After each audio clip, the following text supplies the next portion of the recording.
En Russie, des manifestations contre la guerre en Ukraine continuent à se dérouler dans les villes du pays et le cortège d'arrestations qui s'ensuit est toujours le même. Mercredi soir, des manifestants se sont ainsi à nouveau fait interpeller dans la capitale, alors qu'à Saint-Pétersbourg, et parmi les manifestants présents une vieille dame, Elena Ossipova, l'une des dernières survivantes du siège de Leningrad entre 1941 et 1944.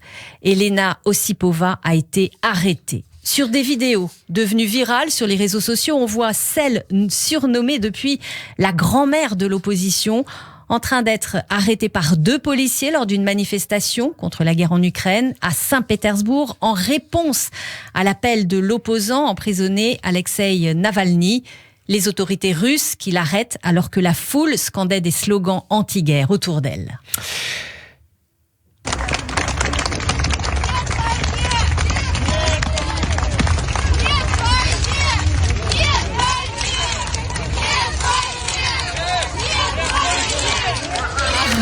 Armée de ces 2 pancartes qu'elle dessine elle-même, Elena Ossipova quitte la foule sous les applaudissements des manifestants. Non aux armes nucléaires, peut-on notamment lire sur la pancarte de la manifestante.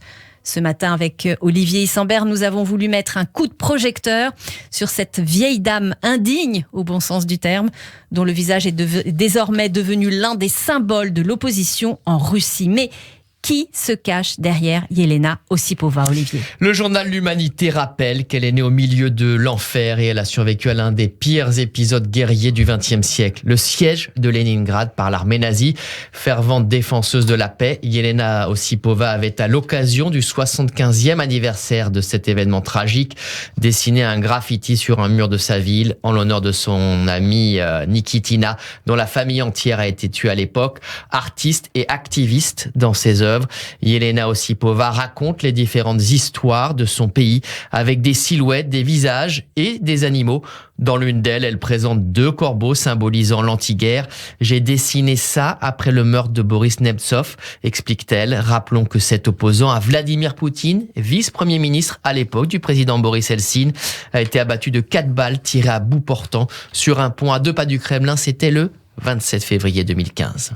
Arrêtée mercredi dernier, la vieille dame n'en est pas à sa première manifestation. En effet, cela fait 20 ans que Elena Ossipova se rend sur des théâtres de contestation accompagnés de pancartes peintes par ses soins. Elle a même exposé ses propres toiles en 2015 après avoir étudié puis enseigné l'art pendant 30 ans. En réalité, son militantisme remonte à 2002. Cette année-là a lieu la prise d'otage du théâtre de la Dubrovka à Moscou. Olivier. Des terroristes tchétchènes avaient exigé le retrait des troupes russes de leur territoire en prenant 850 personnes en otage. Elle est alors la seule à descendre courageusement dans la rue avec le message suivant: nous sommes tous les otages d'une politique violente, provocatrice et impérialiste. Elena va poursuivre sa vie d'artiste et de militante, comme elle le confie au site The Russian Reader. Des propos repris par Paris Match. Elle expliquait en 2015, alors que ses œuvres étaient exposées pour la première fois, avoir été détenue à plusieurs reprises depuis des décennies. Un été, il y avait le sommet du G20 ici. J'y suis allé avec un poster qui disait « Ne croyez pas à la justice de la guerre » et un autre à propos de l'élimination des déchets nucléaires. La police m'a arrêté et c'est arrivé plusieurs fois depuis, parfois même de façon violente, se souvient Elena Ossipova dans cette publication. Il y a eu des incidents désagréables à l'extérieur du palais Mariinsky, sur la place Saint-Isaac, lorsque la guerre avec l'Ukraine a commencé.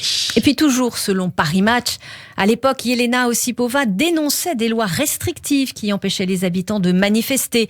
Les gens restent chez eux comme à l'époque soviétique. Les lois rendent tellement difficile le fait de payer des amendes. Avant, la plus grosse était de 500 roubles. Les gens collectaient de l'argent en ligne et l'envoyaient aux prisonniers. Mais maintenant, les amendes sont tellement fortes que l'on ne peut plus payer. Et d'ajouter: dommage que la société se soit résignée dès le départ et ne se soit pas opposée à ces lois. Après tout, ils auraient pu résister, descendre dans la rue, mais malheureusement, quand les gens commencent à mieux vivre, ils deviennent indifférents, dixit notre vieille dame indigne. En 2020, un autre article publié par le site de Russian Reader relatait une nouvelle arrestation de cette artiste, alors qu'elle était descendue dans la rue pour honorer le 34e anniversaire de la catastrophe de Tchernobyl. La police l'a détenue au poste pendant 3 heures, a confisqué ses peintures et l'a même accusée d'une infraction administrative, était-il écrit. L'histoire de Yelena Osipova a ému de nombreux internautes. Ils saluent aujourd'hui son courage et sa détermination. Elle est devenue, en quelques heures, le symbole tout simplement du mouvement russe pour la paix en Ukraine. Et la police russe ne se contente pas d'arrêter des vieilles dames, elle procède également à l'arrestation d'enfants. C'est ainsi que l'on apprenait dans le quotidien Métro que mardi dernier, 2 amis russes ont voulu faire un geste pacifique pour montrer leur opposition à l'invasion de l'Ukraine.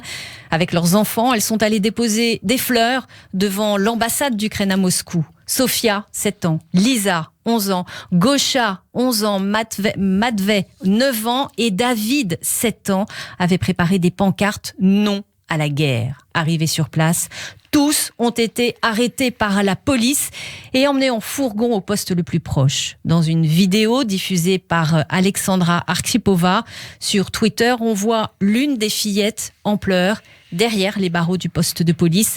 Les téléphones des mamans ont été confisqués. Les agents les ont menacés de leur retirer leurs enfants. Quelques heures plus tard, tous ont été relâchés, mais ils devront faire face à un procès au tribunal. Ainsi va la vie à Moscou. En attendant, selon l'Organisation de défense des droits humains indépendante, OVD Info, quelques 7568 personnes ont été arrêtées par les forces de police russes lors de manifestations contre la guerre en Ukraine. La population russe est invitée à ne pas se rassembler, prétextant que ces manifestations accélèrent la propagation de la Covid-19. Merci Olivier Isambert pour votre contribution à cette chronique, une chronique que vous pouvez podcaster ou réécouter sur le site radioj.fr ou sur l'appli Radio J.